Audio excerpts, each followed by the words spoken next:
Hello guys, welcome back to my channel. In this lecture, we are going to discuss about fire insurance characteristics and what are the conditions of fire insurance contract. तो सबसे पहले मैं आपको meaning बताती हूँ fire insurance क्या होता है. फायर इंश्योरेंस एक ऐसा डिवाइस है, एक स्पेशलाइज्ड फॉर्म ऑफ इंश्योरेंस है फायर इंश्योरेंस, जिसमें क्या होता है दो parties insurer and insured enter करते हैं कॉन्ट्रैक्ट में, अंडर विच द इंश्योर्ड जो है पर्सन, इंश्योर्ड पर्सन यानी कि जिसने इंश्योरेंस लिया हुआ है, जिसने बाय कर रखा है इंश्योरेंस को, और इंश्योरर वो होता है यानी कि इंश्योरेंस कंपनी जो है हमारी. इन दोनों पार्टी के बीच में कॉन्ट्रैक्ट होता है जिसमें इंश्योर्ड पर्सन है यानी कि इंश्योर्ड पर्सन जो होगा हमारा वो एग्री करता है कि वो एक सर्टेन सम ऑफ मनी जो है या प्रीमियम जो है देगा. किसको देगा? वो इंश्योरेंस कंपनी को. इंश्योरेंस इसके बदले उसको क्या करेगा? इंडेमनीफाई करेगा against the loss in the form of cost of replacement. जो भी अगर इंश्योर्ड को लॉस होता है, इंश्योर्ड यानी कि जिसने इंश्योरेंस को बाय किया है, खरीदा है, अगर उसको इन फ्यूचर कोई भी लॉस होता है फायर से रिलेटेड उसकी प्रॉपर्टी को, तो इंश्योर कंपनी उसको इंडेमनीफाई करेगी इन द फॉर्म ऑफ, वो किसी भी फॉर्म में कर सकती है, वो रिपेयर करवा सकती है जो भी उसको लॉस हुआ है मशीन वगैरह का, अगर उसको लॉस हुआ है फायर की वजह से तो उसको रिपेयर करा के दे सकती है, या फिर रिकन्स्ट्रक्शन हो सकता है, रिप्लेसमेंट भी हो सकती है, ऑल्सो मनी की फॉर्म में भी उसको क्लेम मिल सकता है. तो ये जो है फायर इंश्योरेंस का मीनिंग है. अब हम इसकी करेक्टरिस्टिक्स देख लेते हैं. फर्स्ट इसकी करेक्टरिस्टिक्स जो है कॉन्ट्रैक्ट ऑफ इंडेमनीफाई. अभी जो मैंने बात की है, इंडेमनीफाई का मतलब इंश्योर्ड पर्सन को राइट है, जिसको उसको जितना लॉस हुआ है, right to recover to the extent of loss only, जितना उसको लॉस हुआ है उतना उसको रिकवर करने का राइट है उसके पास. Utmost good faith, utmost good faith दोनों के लिए अप्लाई होता है, इंश्योरर के लिए भी, इंश्योर्ड के लिए भी, बिकॉज उन दोनों को जब वो कॉन्ट्रैक्ट में एंटर करते हैं तो उन दोनों को अपनी अपनी बातें सब कुछ क्लियर फॉर्म में बतानी होती है. इंश्योर्ड को सब कुछ बताना होगा कि उसकी कौन सी प्रॉपर्टी है, किसकी नेम रजिस्टर्ड है, and all about the property जिसका भी वो इंश्योरेंस ले रहा है. और इंश्योरर यानी कि इंश्योरेंस कंपनी को भी सब कुछ बताना होगा इन case of utmost good faith. उसको अपने सभी मटेरियल फैक्ट्स जो भी है, पॉलिसीज़ वगैरह है, सब कुछ उसे डिटेल में उसको बतानी होगी इंश्योर्ड पर्सन को जो बाय कर रहा है. दोनों को डिस्क्लोज करनी होगी all material facts to each other. Next है इंश्योरेबल इंटरेस्ट. पॉलिसी जो होल्डर होगा यानी कि इंश्योर्ड पर्सन जो है हमारा, must have the insurable interest in the property both at the inception of the policy and at the time of claim. जब भी वो इंश्योरेंस लेने जाता है उसके टाइम पर उसका इंश्योरेबल इंटरेस्ट होना चाहिए, और जब वो क्लेम लेता है तब भी उसका इंश्योरेबल इंटरेस्ट होना चाहिए जिसके लिए वो क्लेम ले रहा है, जिसके लिए उसने इंश्योरेंस लिया है इंश्योरेंस कंपनी से. इंश्योरेबल इंटरेस्ट का मतलब है उसका पर्सनली राइट होना चाहिए, पर्सनली उसको ऐसा होना चाहिए कि उसको हाँ मॉनेटरी फॉर्म में उसको लॉस हो रहा है, लाइक किसी नेबर की प्रॉपर्टी है, अगर आप उसका इंश्योरेंस करवाने जाते हैं तो आपका इसमें इंश्योरेबल इंटरेस्ट नहीं है, बिकॉज वो आपकी पर्सनल प्रॉपर्टी नहीं है, वो आपके नेबर यानी पड़ोसी की है, वो इसमें इंश्योरेबल इंटरेस्ट नहीं माना जाएगा. नेक्स्ट है स्पेशलाइज पीरियड. स्पेशलाइज पीरियड यानी कि इंश्योरेंस जो फायर इंश्योरेंस कॉन्ट्रैक्ट होता है वो 1 ईयर के लिए एप्लीकेबल होता है, यानी 1 ईयर तक वैलिड होता है. उसको सब्सिक्वेंट ईयर्स तक फिर उसको रीन्यू करवाना होता है अगर आगे भी आपको वो कंटिन्यू रखना है इंश्योरेंस को. नेक्स्ट है proximate cause. Proximate cause of damage और डिस्ट्रक्शन और लॉस्ट मस्ट बी फायर और other periods included in the policy. Proximate cause का मतलब है अगर कोई डैमेज डिस्ट्रक्शन किसी लॉस की वजह से या अदर पीरियड्स मतलब कि कोई किसी भी कारण की वजह से अगर लॉस होता है तो अगर वो क्लेम लेना चाहता है इंश्योर्ड पर्सन तो वो सब कुछ पॉलिसी में मेंशन होना चाहिए. नेक्स्ट है हमारा contract with several insurers. Insurers यानी कि इंश्योरेंस कंपनी, अगर इंश्योर्ड पर्सन जो है, इंश्योर्ड यानी कि जिसने इंश्योरेंस को बाय किया है, अगर वो बहुत सारी इंश्योरेंस कंपनी से इंश्योरेंस करवा लेता है, ऐसा पॉसिबल है कि वो कंपनी ए से भी इंश्योरेंस ले रहा है, कंपनी बी से भी इंश्योरेंस ले रहा है ताकि उसको ज़्यादा क्लेम मिल सके.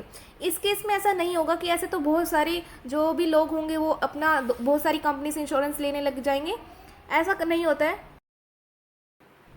अगर इन केस ऐसा अगर होता है, अगर एक पर्सन जो है ए और बी कंपनी दोनों इंश्योरेंस कंपनी से इंश्योरेंस लेता है, बाय करता है इंश्योरेंस को, तो दोनों जो कंपनी है एक प्रोपोर्शन अमाउंट में उसको, यानी कि जैसे 2:3 में उसको जो क्लेम अमाउंट दे देगी. नेक्स्ट हमारा है सरेंडर वैल्यू. सरेंडर वैल्यू का मीनिंग है यानी ऐसी वैल्यू जो उसको सरेंडर करनी होती है, पर फायर इंश्योरेंस पॉलिसी में ऐसी कोई सरेंडर वैल्यू नहीं होती है. नेक्स्ट है deliberate act. No claim is payable if the fire insurance is force by wilfully या deliberately act of policy holder. अगर उसने जानबूझकर या विलफुली उसने कुछ ऐसा किया है कि प्रॉपर्टी में आग लग जाए ताकि उसको क्लेम मिल जाए, तो ऐसा कुछ नहीं होगा उसे क्लेम. यानी एक्सक्लूजन में क्या होता है, अगर रियोट या डिस्टर्बेंस, वॉर किसी लड़ाई, सिविल डिस्टर्बेंस की वजह से अगर कोई लॉस होता है, loss by fire due to any of these reason shall not be paid. यानी क्लेम अगर नहीं दिया जाएगा अगर इन रीज़न की वजह से उसकी प्रॉपर्टी या कुछ उसकी चीज़ को लॉस हुआ इंश्योर्ड पर्सन की. नेक्स्ट है assignment. The fire insurance policy can be assign. Assign यानी कि एक पर्सन से दूसरे पर्सन की ओर वो असाइन कर देना, ये पॉलिसी उसके राइट उसको ट्रांसफ़र कर देना. Under Transfer of Property Act 1882, the insurer is bound to assign the policy when such notice is served to him. यानी वो अपनी इंश्योरेंस पॉलिसी को, जो फायर इंश्योरेंस पॉलिसी है, उसको ट्रांसफ़र कर सकता है किसी अदर पर्सन की ओर. जो इंश्योरर है वो बाउंड हो जाता है, यानी कि उसको करना पड़ेगा, पॉलिसी को असाइन करना होगा when such notice is serve to company, अगर वो कंपनी के पास नोटिस जाता है तो. नेक्स्ट है हमारा एडवांस प्रीमियम. एडवांस प्रीमियम का मीनिंग है जब हम इंश्योरेंस पॉलिसी लेते हैं कोई भी, वेदर लाइफ इंश्योरेंस या नॉन लाइफ इंश्योरेंस, तो हमें उसका प्रीमियम अमाउंट देना पड़ता है इन एडवांस. इसलिए बोला गया ताकि वो जो लॉस होगा, जो रिस्क है हमारा, जो लॉस होगा अगर इन फ्यूचर लॉस होता है तो उसका जो टाइम पीरियड है क्लेम मिलने के लिए स्टार्ट हो जाए. यानी premium has to be paid at the time of inception of policy, यानी कि जब पॉलिसी स्टार्ट होती है तो उसको प्रीमियम अमाउंट पे कर देना चाहिए. अदरवाइज जो कॉन्ट्रैक्ट है वो कंप्लीटेड नहीं माना जाएगा. इन केस ऑफ लॉस, अगर आपने प्रीमियम नहीं दिया है, अगर फिर भी आपको लॉस हो जाता है तो इंश्योरर, जो कंपनी होगी, वो लाइबल नहीं होगी कि वो आपको क्लेम दे. नेक्स्ट है सैल्वेज. सैल्वेज होता है हमारा वेस्ट, यानी कि लेफ्ट पार्ट. अगर कोई भी चीज़ जलने के बाद, कोई प्रॉपर्टी में आग लग गई है, पर्सन ए की जो प्रॉपर्टी थी उसमें फायर लगी है और उसमें जो भी सैल्वेज था, सैल्वेज यानी कि जो भी वेस्ट था, कुछ एक चीज़ें जो पड़ी हैं, यानी कि कुछ ख़राब है, वो कुछ नहीं है, तो इंश्योरर के पास राइट है, इंश्योरर कंपनी के पास, कि वो उसको सेल करके अपना जो अमाउंट उससे रिकवर कर सकती है. और जो इंश्योर्ड पर्सन है, यानी जिसने इंश्योरर कंपनी से इंश्योरेंस पॉलिसी ली हुई है, वो इंश्योरेंस कंपनी उसको क्लेम दे देगी. और सैल्वेज पर इंश्योरेंस कंपनी का राइट है, वो उसको यूज़ कर सकती है अगर पॉलिसी में कंडीशन लगाई हुई है तो. Now let's get discuss what are the conditions of fire insurance contract. इसके अंदर दो कंडीशन है. फर्स्ट है हमारी implied and second one is express condition. Implied condition क्या होती है, जो ऑटोमेटिकली इम्प्लाई होती है, उनको एक्सप्रेस नहीं किया जाता. ये पॉलिसी में मेंशन भी हो सकती है और मेंशन नहीं भी हो सकती है. तो लेट्स सी वो ऐसी कौन सी पॉलिसीज़ है जो कि इम्प्लाइड कंडीशन में आती हैं. जो सब्जेक्ट मैटर होता है for which the insurance was sought must be in existent at the time of insurance. Subject matter क्या होता है, जिसके लिए आपने इंश्योरेंस पॉलिसी को लिया है. लाइक अगर आप फायर इंश्योरेंस ले रहे हो तो आपने प्रॉपर्टी के लिए अगर वो पॉलिसी ली है तो आपका सब्जेक्ट मैटर होगा प्रॉपर्टी. तो वो जो प्रॉपर्टी है, या अगर आपने लाइफ इंश्योरेंस लिया तो वो पर्सन जो है जिसकी लाइफ के लिए आपने इंश्योरेंस लिया है, वो आपको उस टाइम में एग्जिस्टेंस होना चाहिए एट द टाइम जब आप पॉलिसी ले रहे हो. सेकंड है इंश्योरेबल इंटरेस्ट होना चाहिए उसका इंसेप्शन ऑफ द पॉलिसी, अगर जब पॉलिसी स्टार्ट होती है तब, और जब उसको क्लेम मिलता है, यानी कि जब क्लेम क्या होता है, एक मॉनेटरी फॉर्म में भी हो सकता है, रिपेयर और रिप्लेसमेंट फॉर्म में भी हो सकता है, अगर जब उसको लॉस होता है, जब इंश्योरेंस कंपनी उसको प्रोवाइड करवाती है वो अमाउंट. नेक्स्ट है principle of utmost good faith भी होना चाहिए, हमने पहले भी डिस्कस किया है. At the time of claim it should be identify the subject matter as per the policy description. ये भी आइडेंटिफाई किया जाना चाहिए कि ये मतलब ऐसा मान लिया जाता है कि जो उसने सब्जेक्ट मैटर बताया है इंश्योर्ड पर्सन ने, कि इंश्योरर कंपनी उसको आइडेंटिफाई कर चुकी है. ये हमारी इम्प्लाइड कंडीशन है जो कि ऑलरेडी मान लिया जाता है कि ये चीज़ तो ऑटोमेटिकली होगी ही. नेक्स्ट हमारा टॉपिक आता है एक्सप्रेस कंडीशन. एक्सप्रेस कंडीशन जो होती है जिसको एक्सप्रेस किया जाता है, यानी कि रिटन फॉर्म में लिखा होता है, पॉलिसी डॉक्यूमेंट में सब कुछ ही लिखा होता है, मेंशन होता है. वॉइडेबल का मतलब है ऐसी पॉलिसी जिसको वॉइड माना जाएगा, यानी कि ऐसा जिसमें क्लेम अमाउंट नहीं दिया जाएगा, ऐसे कोई पॉलिसी नहीं होगी. कब नहीं होगी वो वॉइड, कब मानी जाएगी, यानी कि वो policy in case of a misrepresentation and misdiscipline और non disclosure of the material facts. Material facts का मतलब है अगर उसने इंपॉर्टेंट इन्फॉर्मेशन नहीं बताई है इंश्योर्ड पर्सन ने, देन जो वो पॉलिसी होगी वो वॉइड मानी जाएगी. नेक्स्ट है cease of insurance. Cease of insurance का मीनिंग है जो पॉलिसी है वो फर्दर कंटिन्यू नहीं होगी। कैसे नहीं होगी? यानी कि अगर जो बेनिफिट है इंश्योर्ड पर्सन को जो मिलने वाला है वो सीज़ हो जाएगा, यानी कि कंटिन्यू हो नहीं होगी वो पॉलिसी, अगर 7 डेज़ के बाद वो इन्फॉर्म करता है कि जो उसके डिस्प्लेसमेंट या जो उसकी बिल्डिंग वगैरह है गिर गई है, किसी पार्ट ऑफ बिल्डिंग का गिर गया है वो, पर ये जो पॉलिसी है तब एप्लीकेबल नहीं होगी। यानी कि ये जो सीज ऑफ इंश्योरेंस का रूल है वो तब अप्लाई नहीं होगा अगर वो पॉलिसी डॉक्यूमेंट में ये जो पीरियड है, यानी कि ये जो कारण है वो मेंशन है ऑलरेडी। फर्दर क्या होगा, जो कंपनी है में continue the insurance subject to the revised rates and terms and condition, तो वो कंटिन्यू कर सकती है with special terms and condition लगा देगी वो। नेक्स्ट है मटेरियल अल्टरेशन। मटेरियल अल्टरेशन यानी कि कुछ इंपॉर्टेंट अगर आपने चेंज किया है अपनी कुछ प्रॉपर्टी में, या आपने कुछ भी असाइन कर दी है अगर आपने पॉलिसी किसी अदर पर्सन को, तो ये इन्फॉर्मेशन जो है इंश्योरेंस कंपनी के पास जानी चाहिए।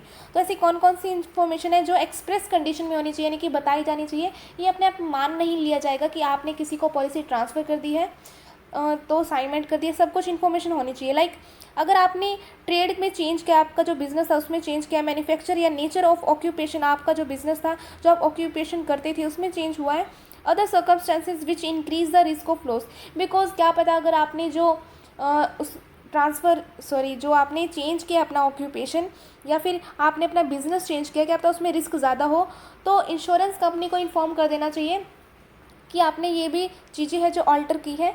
नेक्स्ट है, या फिर आपने an occupancy of insured property for more than 30 days, अगर 30 डेज से ज़्यादा इंश्योर्ड की जो प्रॉपर्टी है वो खाली है तो भी इन्फॉर्म कर देना चाहिए। नेक्स्ट है marine close. If the property is marine close, यानी कि जो समुद्री वो जो इंश्योरेंस है समुद्री के लिए अगर आप इंश्योरेंस करवाते हैं शिप के लिए, तो वो मरीन क्लोज जो है उससे रिलेटेड है। अगर जो प्रॉपर्टी है वो कवर करती है अंडर मरीन पॉलिसी के अंदर भी कवर है, वो जो प्रॉपर्टी का आपने इंश्योरेंस लिया है वो मरीन पॉलिसी के भी अंदर कवर होती है, then the excess amount of claim which is not cover under marine policy shall be paid. यानी कि जो मरीन पॉलिसी के अंदर क्लेम आपको मिलना था, अगर से जितना अमाउंट क्लेम नहीं हुआ है उतना अमाउंट ही, जो लेफ्ट अमाउंट है बचा हुआ अमाउंट है वो ही फायर इंश्योरेंस के अंदर दिया जाएगा, क्लेम किया जा सकता है। फुल अमाउंट फिर से क्लेम नहीं किया जाएगा बिकॉज वो मरीन इंश्योरेंस पॉलिसी के अंदर क्लेम किया जा चुका है ऑलरेडी। जितना नहीं हुआ है उतना फायर इंश्योरेंस के अंदर क्लेम किया जा सकता है। नेक्स्ट है cancellation of policy. Cancellation of policy कब होगा? कैंसिलेशन ऑफ पॉलिसी कोई भी कर सकता है, इंश्योर्ड पर्सन भी और इंश्योरर भी, दोनों में से कोई भी कर सकता है कैंसिल पॉलिसी किसी भी रीज़न की वजह से। अगर उनको इंश्योर्ड पर्सन अगर उसने पॉलिसी खरीद ली है पर उसको बाद में ये पता चलता है कि मुझे ये पॉलिसी सूटेबल नहीं है, मेरे लिए बेनिफिट नहीं है, अगर वो चाहता है कि मैं कैंसिल कर दूँ ये पॉलिसी, विद इन 15 डेज़ उसके पास टाइमिंग होती है। अगर वो कैंसिल करवाना चाहता है वो नोटिस दे दे इंश्योरेंस कंपनी के पास, उसको कैंसिल कर देगी, उसे प्रीमियम का जो अमाउंट है वापस मिल जाता है। अगर इंश्योरेंस कंपनी जो है कैंसिल करती है तो उसे विद इन 15 डेज़ उसको नोटिस दे देना चाहिए इंश्योर्ड पर्सन को कि वो सेटिस्फाई नहीं है, जो भी उसने सारी चीज़ें बताई हैं वो भी मना कर सकती है इंश्योरेंस कंपनी पॉलिसी देने से। ड्यूटीज़ ऑफ इंश्योर्ड में क्या आता है, ये भी एक्सप्रेस कंडीशन है, जो उसको लॉस हुआ है तो उसको इंश्योरर कंपनी जो उसको बता दे। Submission of return claim settlement giving detail particulars of loss और damage within 15 days within any extension period granted by company. Within 15 days अगर उसको जो लॉस हुआ है उसका फायर वगैरह लगी है प्रॉपर्टी में, उसको विद इन 15 डेज उसको बता दे ताकि उसको ग्रांट एक्सेप्ट हो जाए कंपनी के पास। राइट ऑफ इंश्योरर के पास क्या राइट है, वो एंटर कर सकता है या उसका अधिकार है, पोजेशन है उसका बिल्डिंग में, जब उस बिल्डिंग में लॉस अकर होता है या लॉस हैपन होता है उसको ये भी राइट है उसकी सैल्वेज में। सैल्वेज हमने डिस्कस किया अभी पहले ही। सैल्वेज यानी कि जो लेफ्ट पार्ट है, जो भी आग लगने के बाद कुछ सामान बच जाता है जो आधा जला होता है, वो उसके पास राइट है इंश्योरर के पास, वो उसको सेल करके अमाउंट उसे कुछ अमाउंट जो रिकवर हो सकता है कर सकता है। नेक्स्ट है फ्रॉड जो है, if the claim is fraudulent then the insured loses all the benefits under the policy.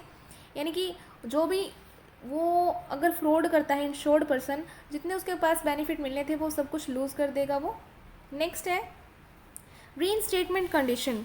रीइंस्टेटमेंट condition का मतलब है अगर वो इंश्योर्ड पर्सन चाहता है कि वो क्लेम की बजाय वो रिप्लेस करवा ले तो वो रिप्लेस भी करवा सकता है अपनी प्रॉपर्टी को, दैट इज़ लॉस्ट और डैमेज हो चुकी है, जो प्रॉपर्टी उसकी डैमेज हो चुकी है लॉस की वजह से, फायर की वजह से, instead of paying the amount of claim. Amount पे करने की बजाय वो रिप्लेस करवा लेगा, ये इसकी मर्ज़ी होती है। एवरेज कंडीशन का मीनिंग है, फॉर एन एग्जाम्पल, एक पर्सन जो है इंश्योर्ड करता है अपने हाउस को ₹50 लाख में, बट उसकी जो मार्केट वैल्यू उस प्रॉपर्टी की वो है 75 लाख। जो क्लेम अराइज होगा वो होगा 30 लाख उसको, यानी उसने जो इंश्योरेंस लिया है वो है ₹50 लाख, और जो उसको क्लेम अराइज हुआ है यानी कि उसको लॉस उतना हुआ है 30 लाख का। 30 लाख क्यों है? कभी आप सोच रहे हो कि उसको 50 लाख क्यों नहीं मिले, उसने तो इंश्योरेंस 50 लाख का करवाया था, इसीलिए नहीं मिले बिकॉज जो लॉस जितना हुआ है, हमने एक प्रिंसिपल भी देखा था कि जितना लॉस हुआ है उतना ही आपको क्लेम मिलेगा। पर जैसे ही यहाँ पर मेंशन है कि 30 लाख मिलेगा, यानी 30 लाख का इसे लॉस हुआ है तो उतना ही मिलेगा। इसका एक फॉर्मूला हम बोल सकते हैं, लाइक 30 लाख यानी कि जो उसको क्लेम अराइज हुआ है, क्लेम अमाउंट मल्टीप्लाई में जो उसने इंश्योरेंस कंपनी से इंश्योरेंस लिया है वो, डिवाइडेड बाय में मार्केट वैल्यू जो है प्रॉपर्टी की। उसकी कैलकुलेशन करने के बाद जो भी अमाउंट आता है हमारा, यानी कि ₹20 लाख, जो उसको है ये क्लेम मिल जाएगा अगर उसने मार्केट वैल्यू को पहले मेंशन नहीं किया था, इसीलिए ये एवरेज कंडीशन होती है। नेक्स्ट है कॉन्ट्रीब्यूशन कंडीशन। इसमें क्या होता है, अगर एक प्रॉपर्टी जो है इंश्योर्ड है under more than one policy, अगर एक इंश्योरेंस कंपनी से ज़्यादा अगर वो पॉलिसी लेता है इंश्योर्ड पर्सन एक ही प्रॉपर्टी की, देन वो प्रोपोर्शनेटली जो सम है उसको मिल जाएगा उस इंश्योर्ड पर्सन को, यानी कि हाफ हाफ करके दे देगी कंपनी, कुछ कुछ रेशो में, लाइक 2:3 हो सकता है, 3:2 हो सकता है, वो उन पर डिपेंड है वो किस तरह से देना चाहती है। सब्रोगेशन पॉलिसी क्या होती है? The condition state that in case of loss due to third party the insured right to recovery from the third party. अगर थर्ड पार्टी की वजह से लॉस होता है तो इंश्योर्ड पर्सन यानी कि जिसने इंश्योरेंस लिया है उसके पास राइट है कि वो रिकवरी कर सकता है थर्ड पार्टी से कि उसने उसकी वजह से उसको लॉस हुआ है। लास्ट हमारा ये रिटर्न कम्युनिकेशन भी होनी चाहिए, यानी कि रिटर्न फॉर्म में होना चाहिए, जो भी नोटिस वगैरह कंपनी देती है, कंपनी को हम देते हैं। मेंटेनेंस कंडीशन होनी चाहिए।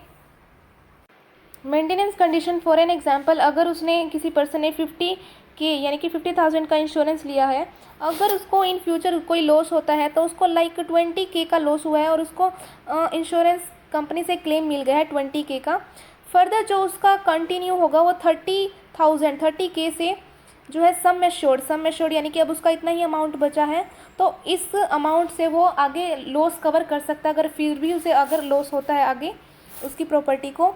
अगर वो चाहता है मेंटेनेंस कंडीशन अगर अप्लाई करना चाहता है तो वो कंपनी को बोल सकता है कि 50K ही उसका सम एश्योर्ड रखा जाए, जो उसका पहले था प्रिंसिपल जो सम एश्योर्ड था उसका, तो वो इसके लिए इंश्योरेंस कंपनी क्या होगा, प्रीमियम ज़्यादा चार्ज करेगी। तो ये हमने देखा कि क्या करेक्टरिस्टिक्स थी एंड जो इसकी कंडीशंस हैं, इम्प्लाइड और express condition. So thank you for watching my video.